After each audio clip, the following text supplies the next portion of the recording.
Hi everyone, it's Karen again from Art Club. So this week we've got another project, again involving watercolours, and we've done watercolours over the last few weeks just because it's easy enough to access, and I don't want to kind of get you to do any other, I don't know, acrylics or inks or anything that you probably don't have at home. So for this week we'll need paper. If you have watercolour paper, that's brilliant because it absorbs a lot of water and is great for this project. If you don't, just use ordinary paper, that's okay. You'll need to have pencils. I've got HB, but these are B pencils. These are soft pencils, 4B and 6B. If you have those at home, that's great. If you don't, just go ahead with an ordinary pencil, which is the HB, the regular lead on the pencil. Sharpener is always useful. Rubber. Again, we're using the watercolours and a couple of brushes here. So I've got the full set of watercolours. So this week we're doing a lot of sketching. It's all about sketching and using watercolour. So I've done some examples from some things that we had around. I was going to start with this still life, and then I didn't know how easy that was going to be. I did that picture of my still life. You could do something along that, or I did this succulent, this little plant here, which end up looking like that. Or indeed, in fact, the way that we're going to go today is I'm going to use a book for reference. So you could go ahead with a still life, that's absolutely fine. A still life is something you find in the house. You could use anything. You could use fruit and vegetables. You could use your favourite cuddly toy to draw a picture of. You could use a vase or a pot full of cutlery if you wanted. So I actually think the best way to do this for me right now is to use a book. I just got my Birds of the Garden and chose a picture, something bright and colourful, and I chose a kingfisher, and I did a watercolour picture like that, and I'm going to show you how we're going to achieve that.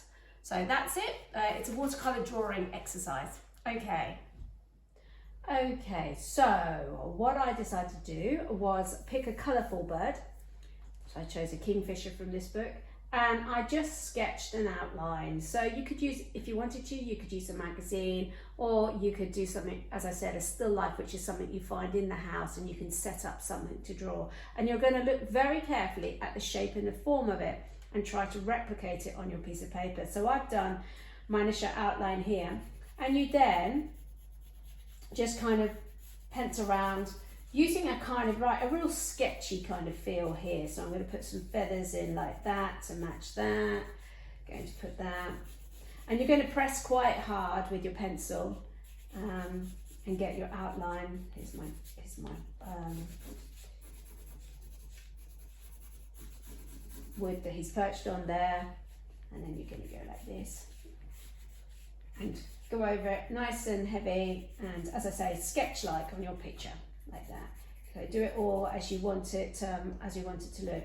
So once you've done all your outline, luckily I have got one here that I have already done. So you can then start to paint. So I have got some different brushes. I've got two thicknesses of brushes, and you can just blend your colours on the paper. So kingfisher, beautiful blues, beautiful turquoise greens. So I'm going to start with this blue, go in on the back here, going down here like that. Oh, I can see the lights dropping, but I hope that's all right. I hope you're able to see.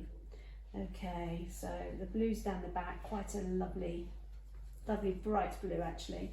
And then on the wing, you're going to add some greens. Oh, lots of, it's very dark green there actually.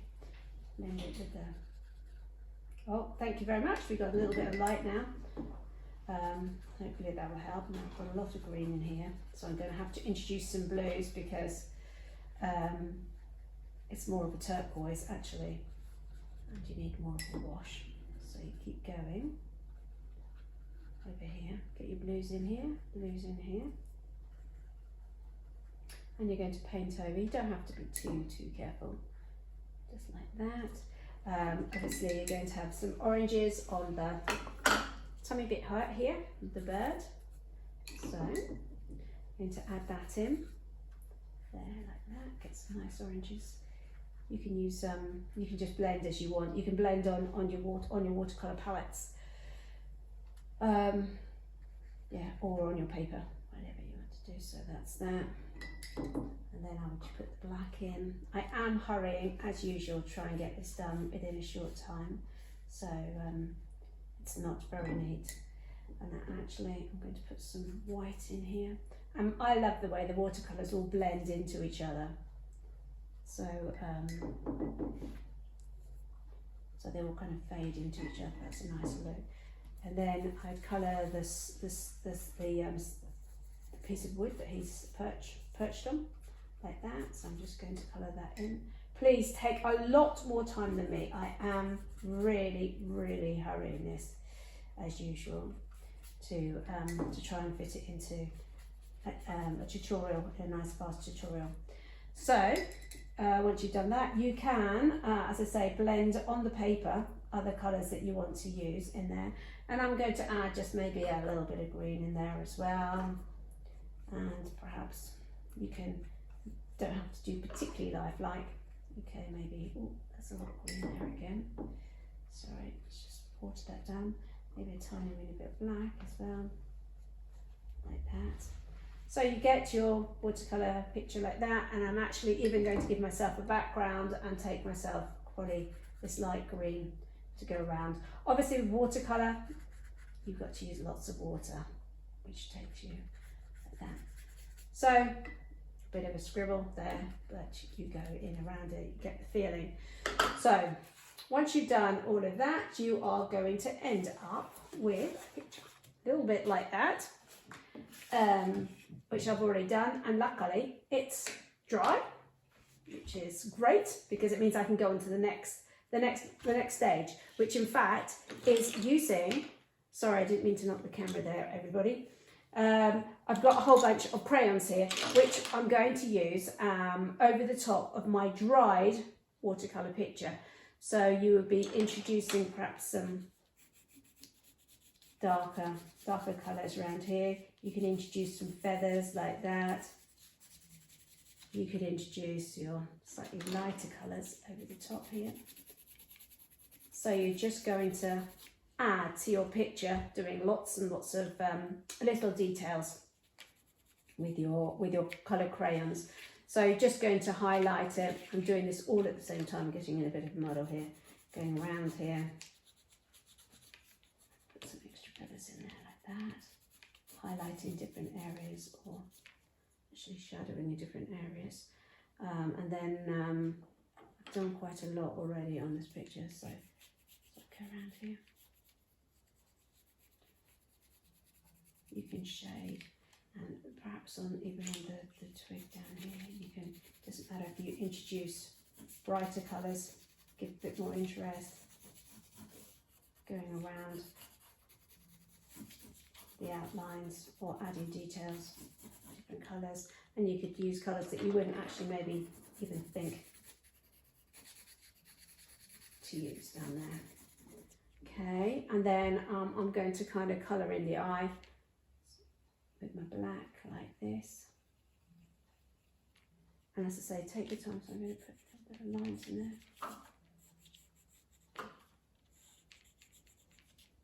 This is hurried. Put some little feather marks in like that. Orange.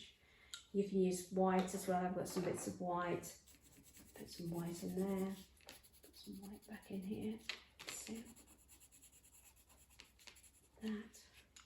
Maybe a little bit of that coming down there like that. And you can do what you want. The very last thing I've actually got is, which you probably won't have at home, but maybe Mum and Dad has, this like a Tipp-Ex correction fluid.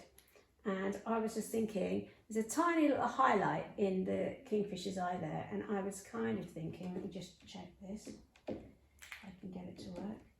I could just put a little dot on there to give a bit of a highlight. Just, oh, that's going to work. Like, no, it's not actually even going to work for me.